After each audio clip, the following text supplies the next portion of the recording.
24 run அடிக்கணும். இது எப்படி அமையும் தெரியல, பார்ப்போம்.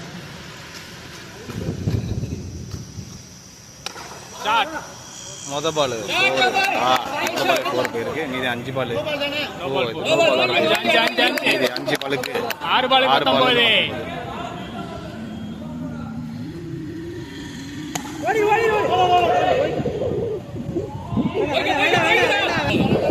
6 அடிக்கணும்.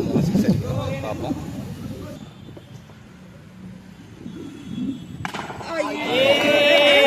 கிளியர் பண்றா, விட்டு கிளியர் பண்றா. 17